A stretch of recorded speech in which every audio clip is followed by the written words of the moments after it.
Halo guys, di video ini kita akan bahas bagaimana register itu bekerja dan kenapa register itu digunakan dan apa itu register. Register tuh gini guys.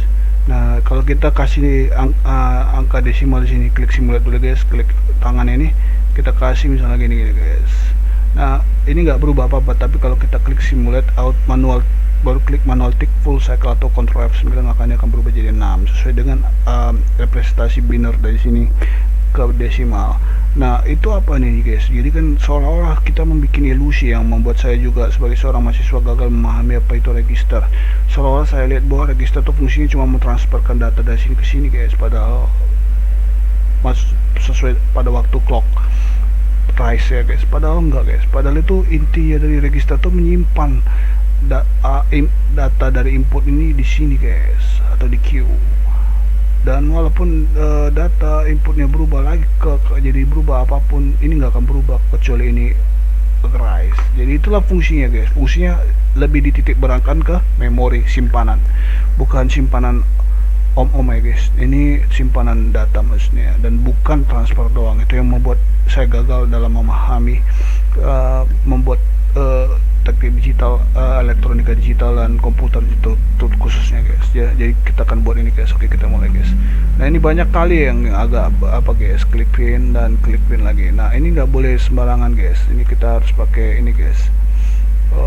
Berikutnya kita pakai input dan output. Nah, ini harus pakai hex digit display, bukan 7 segment, sering ketukar guys. Nah, kemudian kita pakai memori dan kita pakai register guys, dan kemudian kita kembali lagi ke wiring tadi guys. Kita lupa kita pakai kita akan cari pakai clock guys. Oke, sekarang kita kasih nama masing-masing guys. Ini kita ubah jadi input, dan ini data bit kita kasih 4, dan kita kasih label, nggak boleh asal-asal ngasih ya, kasih aja nama Indonesia guys. Masukkan bahasa Indonesia aja guys. Kalau kita bikin input dia nggak bisa, karena dia udah dipakai kata input itu untuk yang lain yang lebih sistemnya. Dan kita ini ubah jadi output, dan kita bikin database juga. Ini yang ini 4 ya guys. Ini tadi kita klik ini ya guys sekarang ya guys ya. Dan kemudian ya udah, kita tinggal tarik aja guys. Itu aja guys, kayak ngelukis aja gitu. Ini enak banget guys, enak banget. Nanti juga ini kalau bisa bikin apa guys, komputer. Jadi ini banyak manfaatnya guys buat kau guys. Ini bisa cari duit buat kau guys, dan jadi pelajaran juga dan gampang guys. Nah, pada dasarnya kita udah selesai guys.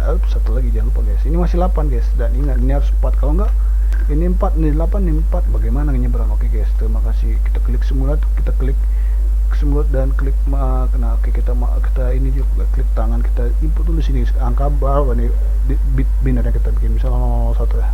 Ini artinya angka desimalnya representasi dari ini adalah 1.